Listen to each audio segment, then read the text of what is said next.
Biblia Takatifu, kitabu cha Mwanzo sura ya 6. Ikawa wanadamu walipoanza kuzidi usoni pa nchi, na wana wa kike walizaliwa kwao. Wana wa Mungu waliwaona hao binti za wanadamu ya kuwa ni wazuri, wakajitwalia wake wowote waliowachagua. Bwana akasema, roho yangu haitashindana na mwanadamu milele, kwa kuwa yeye naye ni nyama. Basi siku zake zitakuwa miaka 120. Nao Wanefili walikuwako duniani siku zile. Tena baada ya hayo, wana wa Mungu walipoingia kwa binti za wanadamu, wakazaa nao wana. Hao ndio walikuwa watu hodari zamani, watu wenye sifa.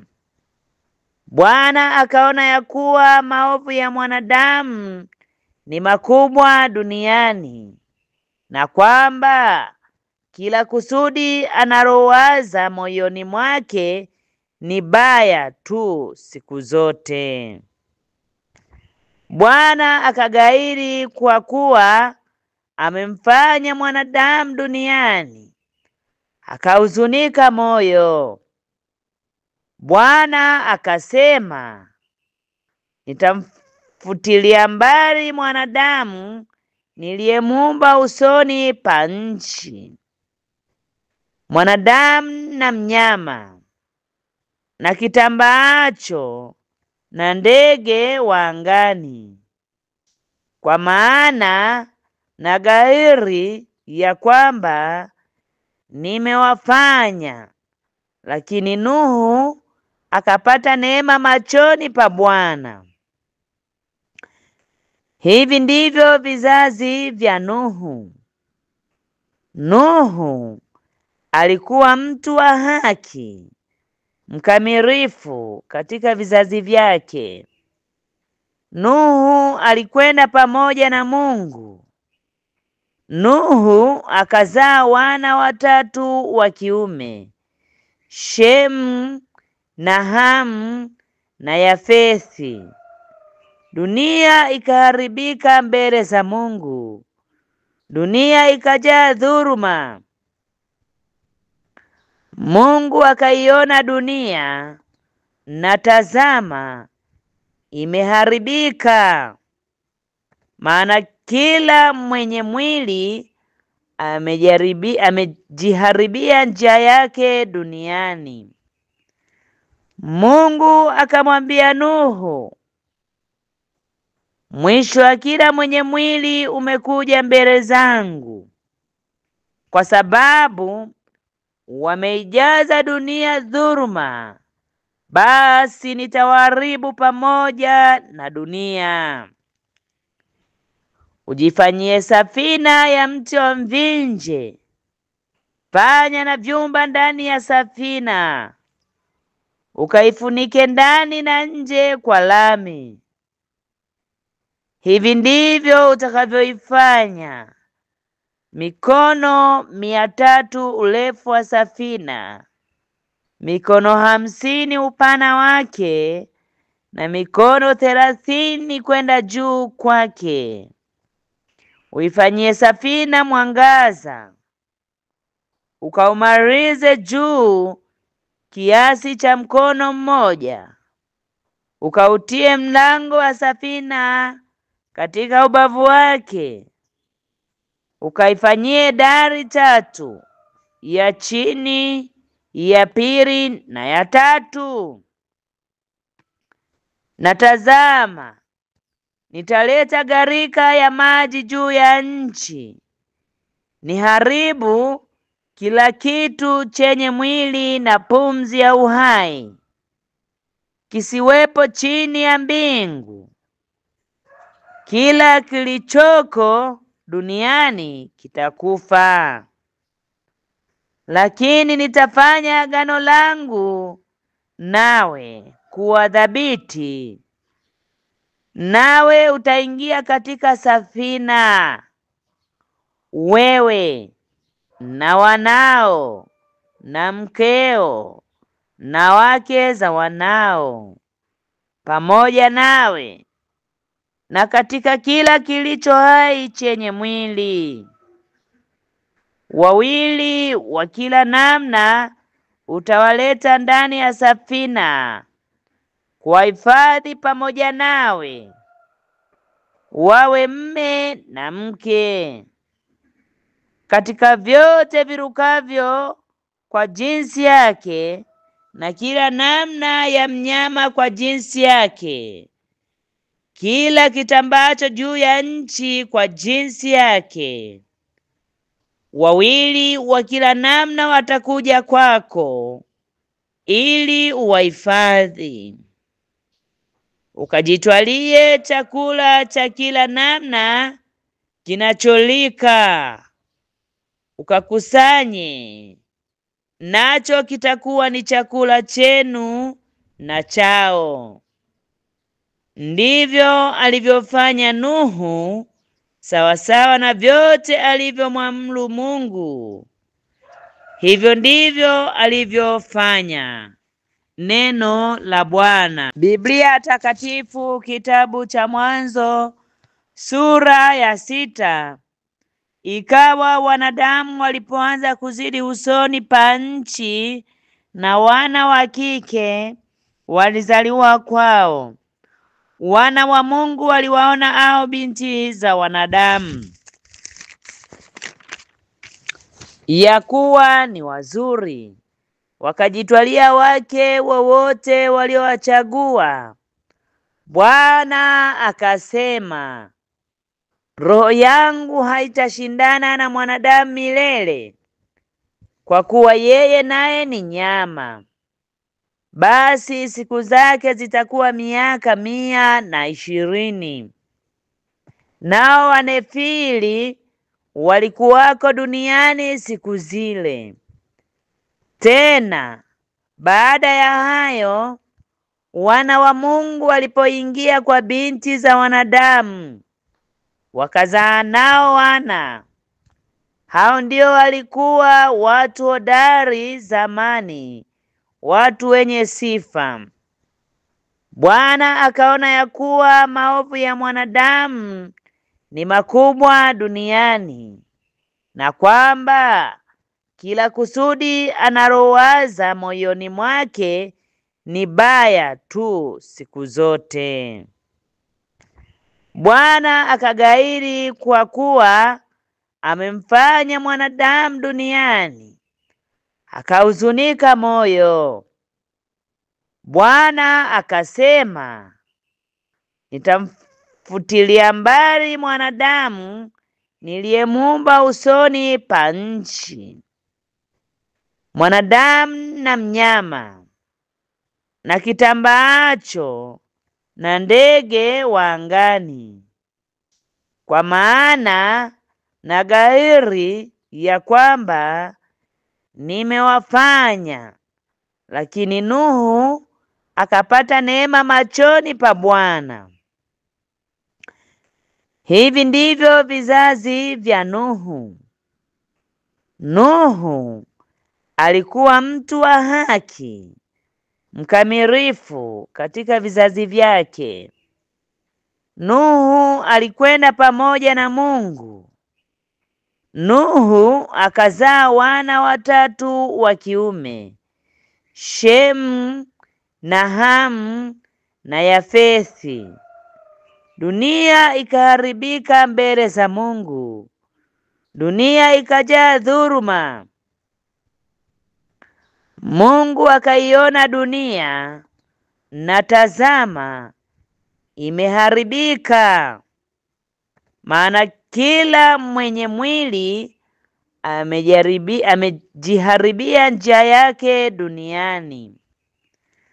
Mungu akamwambia Nuhu, mwisho wa kila mwenye mwili umekuja mbele zangu, kwa sababu wameijaza dunia dhuluma, basi nitawaharibu pamoja na dunia. Ujifanyie safina ya mti wa mvinje, panya na vyumba ndani ya safina, ukaifunike ndani na nje kwa lami.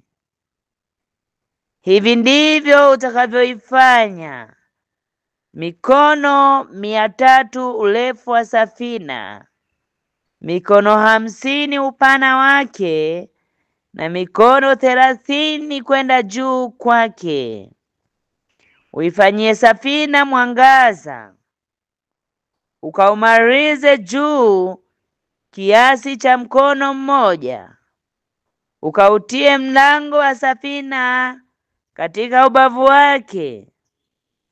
Ukaifanyie dari 3, ya chini, ya pili na ya 3. Na tazama, nitaleta gharika ya maji juu ya nchi, niharibu kila kitu chenye mwili na pumzi ya uhai, kisiwepo chini ya mbingu. Kila kilichoko duniani kitakufa. Lakini nitafanya agano langu nawe kuwa thabiti, nawe utaingia katika safina, wewe na wanao na mkeo na wake za wanao pamoja nawe, na katika kila kilicho hai chenye mwili. 2 wa kila namna utawaleta ndani ya safina, kuwahifadhi pamoja nawe, wawe mme na mke. Katika vyote virukavyo kwa jinsi yake, na kila namna ya mnyama kwa jinsi yake, kila kitambacho juu ya nchi kwa jinsi yake, 2 wa kila namna watakuja kwako ili uwahifadhi.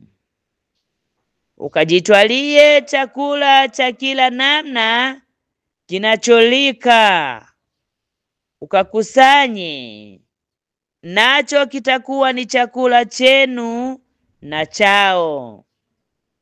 Ndivyo alivyofanya Nuhu, sawasawa na vyote alivyomwamuru Mungu, hivyo ndivyo alivyofanya.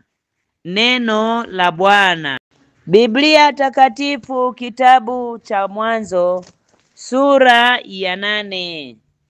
Na Mungu akamkumbuka Nuhu na kila kilicho hai na wanyama wote waliokuwamo pamoja naye katika safina. Mungu akavumisha upepo juu ya nchi, maji yakapungua, chemchemi za vilindi zikafungwa, pia na madirisha ya mbinguni.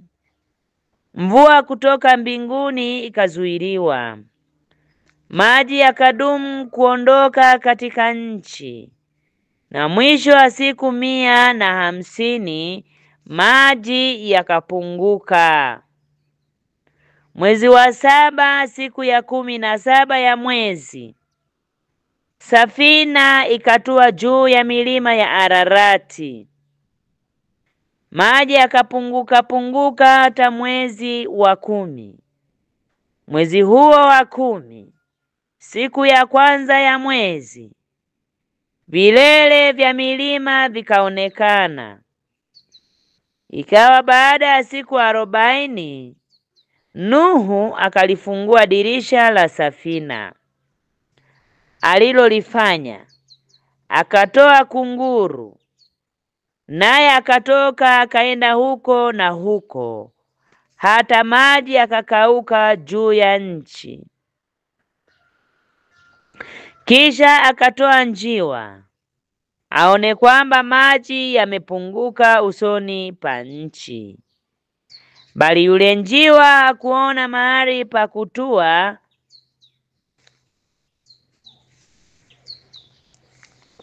kwa wayo wa mguu wake. Akamrudia Nuhu safinani, maana maji yalikuwa juu ya uso wa nchi yote. Naye akanyosha mkono akamtwaa, akamwingiza mle safinani. Akangoja na siku 7 tena. Kisha akamtoa yule njiwa katika safina mara ya pili.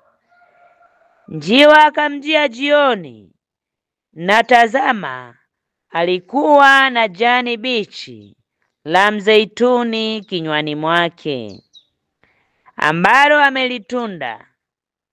Basi Nuhu akajua ya kwamba maji yamepunguka juu ya nchi. Akangoja na siku 7 tena. Akamtoa yule njiwa, naye asimrudie tena kamwe.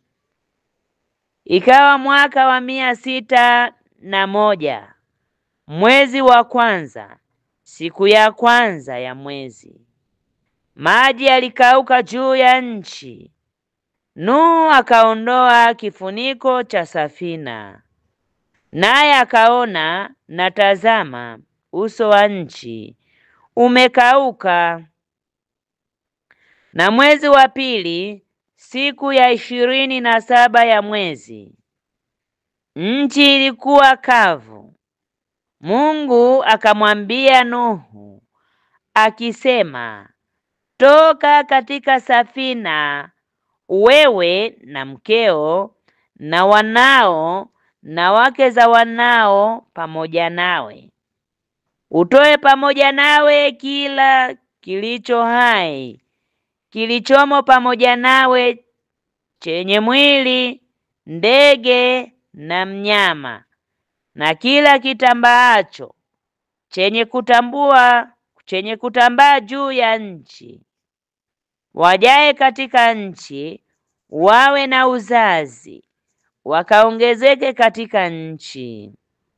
Basi Nuhu akatoka, yeye na wanawe na mkewe na wake za wanawe pamoja naye, kila mnyama na kila kitambaacho na kila ndege, kila kinachokwenda juu ya nchi kwa kabila zao, wakatoka katika safina.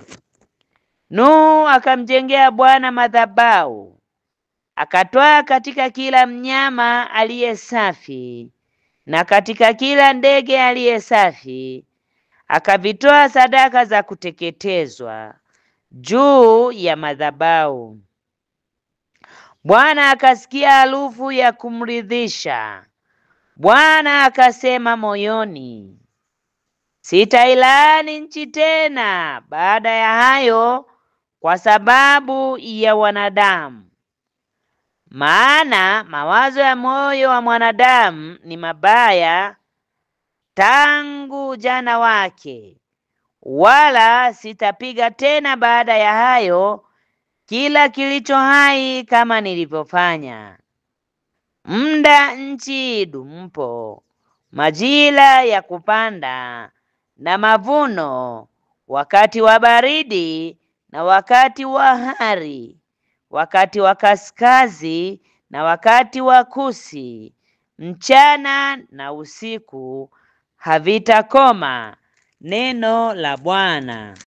Biblia Takatifu, kitabu cha Mwanzo sura ya 9. Mungu akambariki Nuhu na wanawe, akawaambia, zaeni mkaongezeke, mkaijaze nchi. Kila mnyama wa katika nchi atawaogopa ninyi na kuwahofu, na kila ndege wa angani pamoja na vitu vyote vilivyojaa katika ardhi na samaki wote wa baharini vimetiwa mikononi mwenu. Kila kiendacho kilicho hai kitakuwa chakula chenu, kama nilivyowapa mboga za majani. kadhalika na wapeni hivi vyote, bali nyama pamoja na uhai, yaani damu yake, msile. Hakika damu yenu ya uhai wenu nitaitaka, na kwa mkono wa kila mnyama nitaitaka, na kwa mkono wa mwanadamu, kwa mkono wa ndugu ya mtu nitataka uhai wa mwanadamu. Atakayemwaga damu ya mwanadamu, damu yake huyo itamwagwa na mwanadamu. Maana kwa mfano wake Mungu alimfanya mwanadamu. Nanyi zaeni mkaongezeke, zaeni sana katika nchi, mkaongezeke ndani yake. Mungu akamwambia Nuhu na wanawe pamoja naye, akisema, mimi tazama, nalithibitisha agano langu nanyi, tena na uzao wenu baada yenu, tena na kila kiumbe hai kilichoko pamoja nanyi, ndege na mnyama wa kufugwa na kila mnyama wa mwitu katika nchi pamoja nanyi, wote wanaotoka katika safina, hata kila kilicho hai katika nchi, na agano langu nitalithibitisha nanyi. Wala kila chenye mwili akitafutwa tena kwa maji ya gharika, wala hakutakuwa tena gharika baada ya hayo kuiharibu nchi. Mungu akasema, hii ndiyo ishara ya agano nifanyalo kati yangu na ninyi na kila kiumbe hai kilichoko pamoja nanyi, kwa vizazi vyote hata milele. Mimi nauweka upinde wangu winguni, nao utakuwa ni ishara ya agano kati yangu na nchi. Hata itakuwa nikitanda mawingu juu ya nchi, upinde utaonekana winguni. Nami nitalikumbuka agano langu lililoko kati yangu na ninyi na kila kiumbe hai katika wote wenye mwili, wala maji hayatakuwa gharika tena kuwaharibu wote wenye mwili. Basi huo upinde utakuwa winguni, nami nitauangalia, nipate kulikumbuka agano la milele lililoko kati ya Mungu na kila kiumbe hai katika wote wenye mwili kilichoko katika nchi. Mungu akamwambia Nuhu, hii ndiyo ishara ya agano nililoliweka kati yangu na wote wenye mwili walioko katika nchi. Wana wa Nuhu waliotoka katika safina ni Shemu na Hamu na Yafeti. Na Hamu ndiye baba wa Kanaani. Hawa watatu walikuwa wana wa Nuhu, na kwa hao nchi yote ikaenea watu.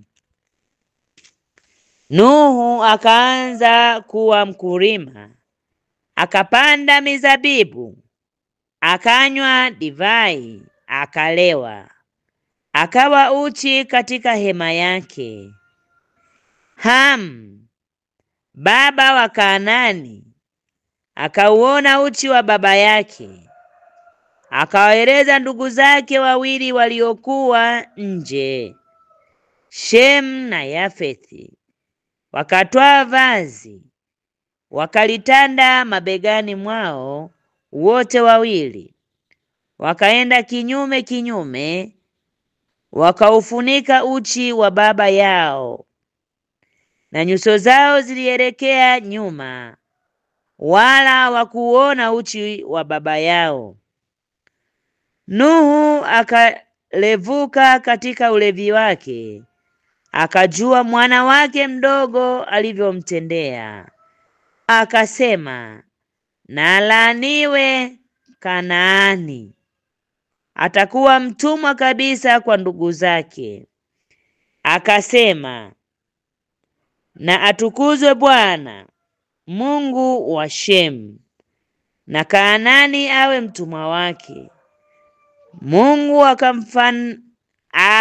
akamnafisishe Yafethi, na akae katika hema za Shemu, na Kanaani awe mtumwa wake. Na Nuhu akaishi baada ile gharika miaka 350. Siku zote za Nuhu zilikuwa miaka 950, akafa. Neno la Bwana. Biblia Takatifu, kitabu cha Mwanzo sura ya 10. Hivi ndivyo vizazi vya wana wa Nuhu: Shemu na Hamu na Yafethi. Na kwao walizaliwa wana wa kiume baada ya gharika. Wana wa Yafethi ni Gomeri na Magogu na Madai na Yavani na Tubari na Mesheki na Tirasi. Na wana wa Gomeri ni Ashkenazi na Rifadhi na Togama. Na wana wa Yavani ni Erisha, Tarshishi, Kitimu na Wordani.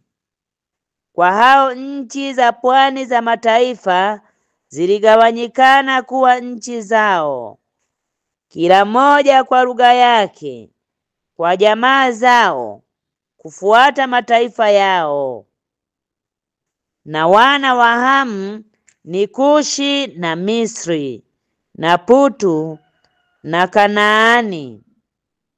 Na wana wa Kushi ni Seba na Havila na Sabitha na Laama na Sabteka.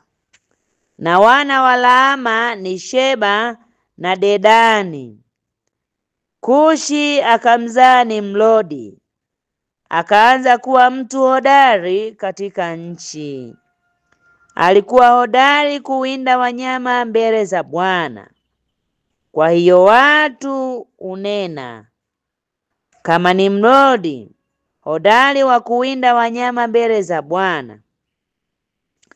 Mwanzo wa ufalme wake ulikuwa Babeli na Eleku na Akadi na Karne katika nchi ya Shinari.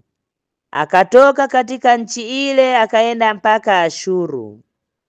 Akajenga Ninawi na Rehobothi, Iri na Kala na Leseni kati ya Ninawi na Kala, nao ni mji mkubwa. Misri akazaa Warudi na Waanami na Walehabi na Wanaftuhi na Wapathirusi na Wakasruhi. Huko ndiko walikotoka Wafilisti na Wakaftori.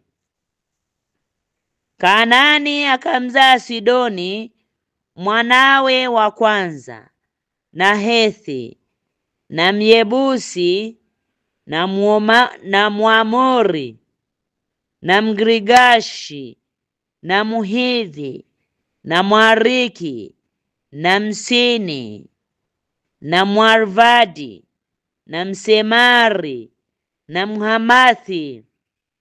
Baadaye jamaa za Wakaanani walitawanyikana, na mpaka Wakaanani ulianza kutoka Sidoni kwa njia ya Gerari hata Gaza, tena kwa njia ya Sodoma na Gomora na Adma na Seboim hata Lasha. Hao ndio wana wa Hamu, kufuata jamaa zao kwa lugha zao, katika nchi zao, kufuata mataifa yao. Naye Shemu, ambaye ni baba wa wana wote wa Eberi na ndugu mkubwa wa Yafethi, akazaliwa wana. Wana wa Shemu ni Elamu na Ashuru na Arfaksadi na Rudi na Aramu. Na wana wa Aramu ni Usi na Huri na Gedheri na Mashi. Arfaksadi akamzaa Sela, Sela akamzaa Eberi, Eberi akazaliwa wana wawili wa kiume. Jina la wa kwanza ni Pelegi, maana katika siku zake nchi iligawanyika. Na jina la nduguye ni Yoktani. Yoktani akamzaa Almodadi na Shelefu na Hasalmawethi na Yera na Hadoramu na Uzari na Dikla na Obari na Abimaeli na Seba na Ofiri na Havira na Yobabi. Hao wote ndio wana wa Yoktani. Makao yao yalikuwa kutoka Mesha kwa njia ya Sefari, mlima wa mashariki. Hao ndio wana wa Shemu, kufuata jamaa zao na lugha zao, katika nchi zao, kufuata mataifa yao. Hizo ndizo jamaa za wana wa Nuhu, kufuata vizazi vyao, katika mataifa yao. Na kwa hao mataifa yaligawanyika katika nchi baada ya gharika. Neno la Bwana. Biblia Takatifu, kitabu cha Mwanzo sura ya 11. Kwanza, watu wote duniani walikuwa na lugha moja, walitumia maneno yale yale. Basi ikawa watu waliposafiri kutoka mashariki, walifika katika nchi tambalale huko Shinari, wakakaa. Kisha wakaambiana, haya, na tufyatue matofali, tuyachome moto vizuri. Walikuwa na matofali badala ya mawe na lami badala ya chokaa. Wakasema, na tujijengee mji wa mnara ambao kilele chake kitafika mbinguni, ili tujipatie jina, tusije tukatawanyika duniani kote. Ndipo Mwenyezi Mungu akashuka chini kuona mji huo na mnara walioujenga binadamu. Mwenyezi Mungu akasema, tazama, watu hawa ni taifa moja na wote wana lugha moja. Huu ni mwanzo tu wa yale watakayoyafanya. Lolote wanalokusudia kulifanya watafanikiwa. Haya, na tushuke chini na kuivuruga lugha yao, ili wasielewane wao kwa wao.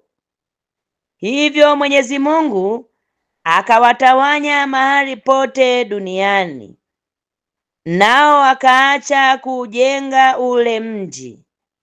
Mji huo ukaitwa Babeli, kwa sababu huko ndiko Mwenyezi Mungu alikoivuruga lugha ya dunia yote, na kutoka huko akawatawanya watu kila mahali duniani. Wafuatao ni wazawa wa Shemu.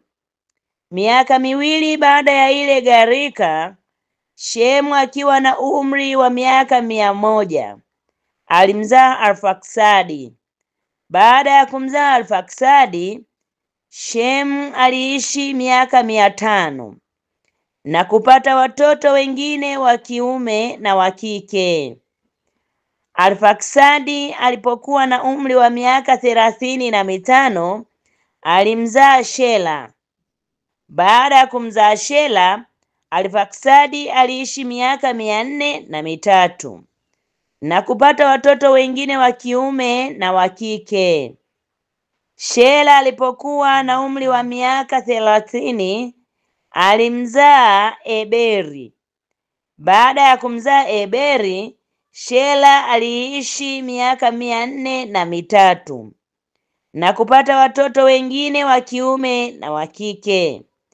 Eberi alipokuwa na umri wa miaka 34 alimzaa Pelegi.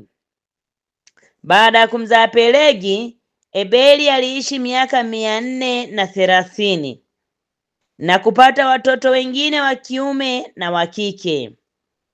Pelegi alipokuwa na umri wa miaka 30 alimzaa Reu. Baada ya kumzaa Reu, Pelegi aliishi miaka 209 na kupata watoto wengine wa kiume na wa kike. Reu alipokuwa na umri wa miaka 32 alimzaa Serugi.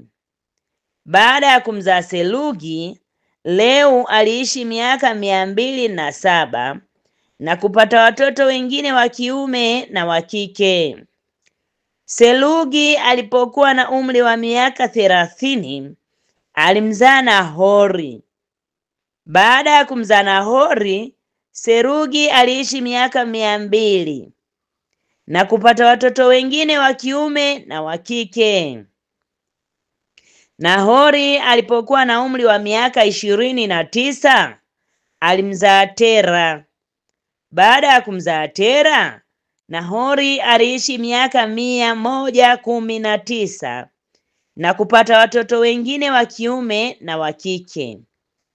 Tera alipokuwa na umri wa miaka 70 alimzaa Abrahamu, Nahori na Harani. Wafuatao ni wazawa wa Tera, baba yao Abrahamu, Nahori na Harani. Harani alikuwa baba yake Loti. Huyo Harani alifariki wakati Tera baba yake alikuwa anaishi huko Uri alikokuwa amezaliwa. Abrahamu na Nahori walioa. Mke wa Abrahamu aliitwa Sarai. Mke wa Nahori aliitwa Milka binti Harani, ambaye pia alikuwa baba yake Iska. Sarai hakuwa na mtoto kwa sababu alikuwa tasa.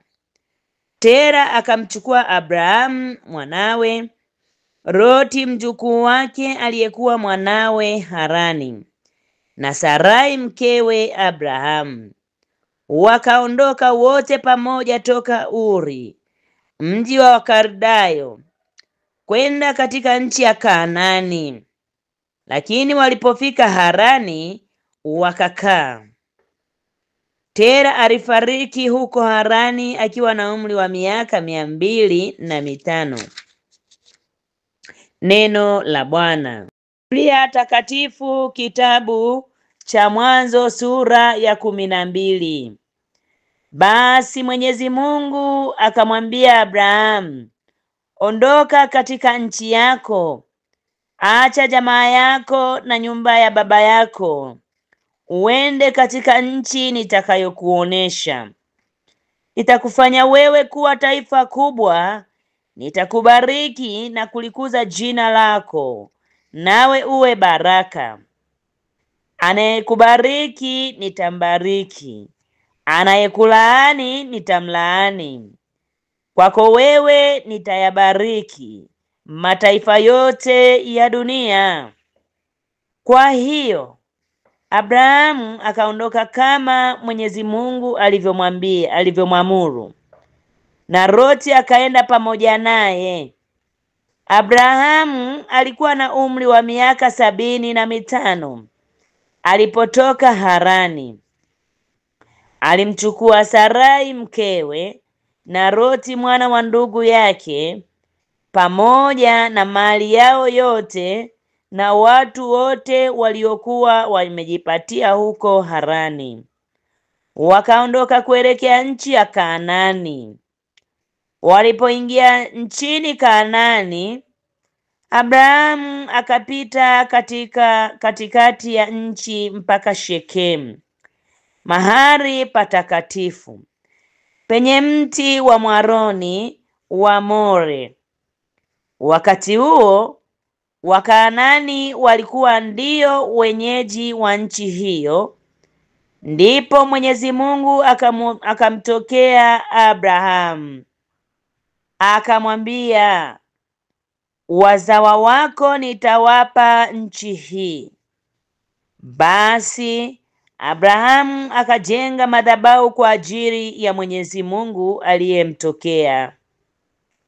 Baadaye Abrahamu akaondoka akaelekea mlimani mashariki ya Betheli, akapiga hema kati ya mji wa Betheli upande wa magharibi na mji wa Hai upande wa mashariki.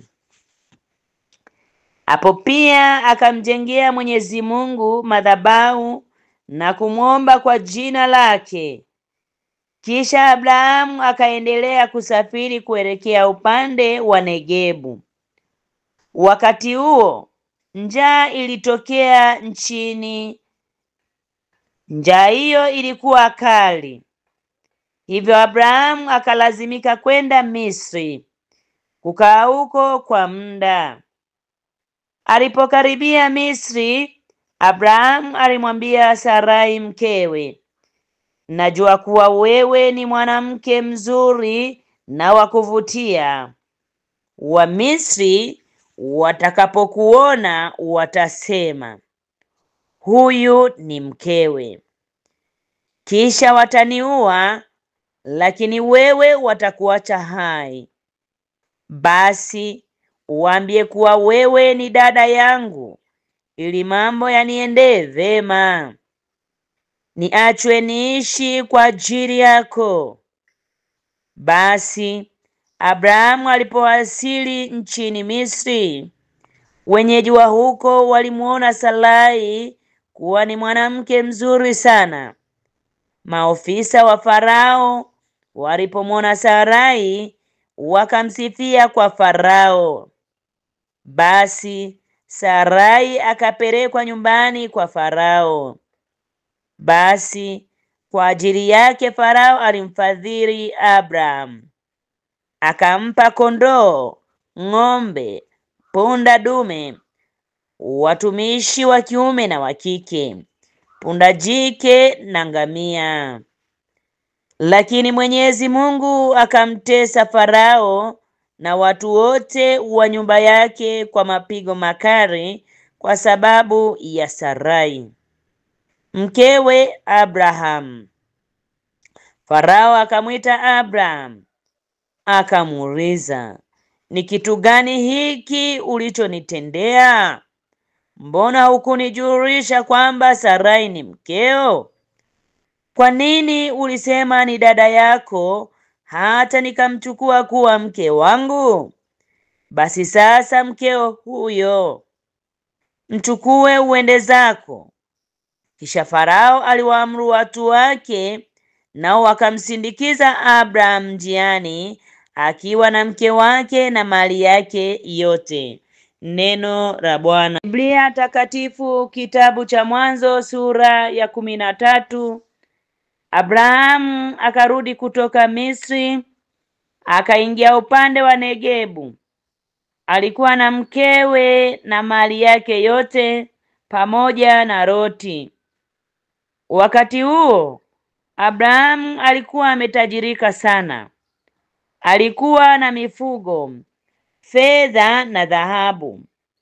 Akaendelea kusafiri toka eneo la Negebu hadi Betheli.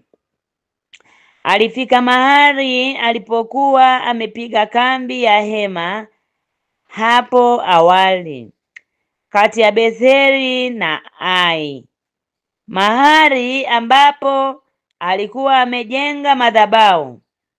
Hapo Abrahamu akamwomba Mwenyezi Mungu kwa jina lake. Kadhalika Loti ambaye alifuatana na Abrahamu alikuwa na kondoo, mifugo na hema. idadi ya mifugo yao ilikuwa kubwa mno, hata nchi ile haikuweza kuwatosha Abrahamu na Loti kuishi pamoja. Basi kukazuka ugomvi kati ya wachungaji wa Abrahamu na wachungaji wa Loti. Wakati huo Wakanaani na Waperizi ndio waliokuwa wenyeji wa nchi hiyo. Basi Abrahamu akamwambia Loti, kusiwe na mafarakano kati yetu wala kati ya wachungaji wako na wachungaji wangu, kwa sababu sisi ni jamaa moja. Tazama nchi hii yote mbele yako, na tutengane. Ukienda kushoto mimi nitakwenda kulia, ukienda kulia mimi nitakwenda kushoto. Loti akainua macho yake akaliona bonde la mto Yordani, akaona kuwa lina maji ya kutosha kila mahali, kama bustani ya Mwenyezi Mungu na kama nchi ya Misri upande wa Sohari. Hii ilikuwa kabla ya Mwenyezi Mungu hajaiangamiza miji ya Sodoma na Gomora. Kwa hiyo Loti akajichagulia bonde lote la mto Yordani, akaelekea mashariki, na hivyo akatengana. Abrahamu akabaki nchini Kanaani, na Loti akakaa kati ya miji iliyokuwa bondeni. Akahamishia kambi yake Sodoma. Watu wa Sodoma walikuwa waovu na watenda dhambi wakuu dhidi ya Mwenyezi Mungu. Baada ya Loti kujitenga na Abrahamu, Mwenyezi Mungu akamwambia Abrahamu, inua macho yako, toka hapo ulipo utazame pande zote, kaskazini, kusini, mashariki na magharibi. Nchi hii yote unayoiona nitakupa wewe na wazawa wako, iwe yenu milele. Wazawa wako nitawafanya wawe wengi wasihesabike, kama vile mavumbi ya nchi, na kama vile vumbi lisivyoweza kuhesabika, vivyo na wazawa wako hawataweza kuhesabika. Basi inuka uitembelee nchi hii katika mapana na marefu, kwani nitakupa wewe. Kwa hiyo Abrahamu akang'oa hema, akaenda kukaa karibu na mialo ya Mamre kule Hebroni. Huko akamjengea Mwenyezi Mungu madhabahu. Neno la Bwana. Biblia Takatifu, kitabu cha Mwanzo sura ya 14.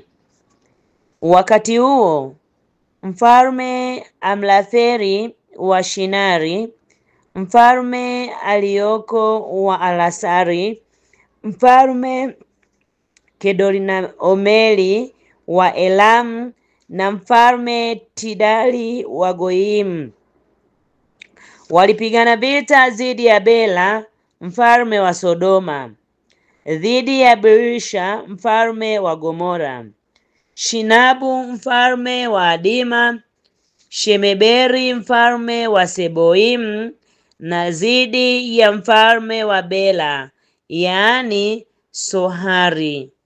Wafalme hao watano waliyaunganisha majeshi yao katika bonde la Sidimu, yaani bahari ya chumvi.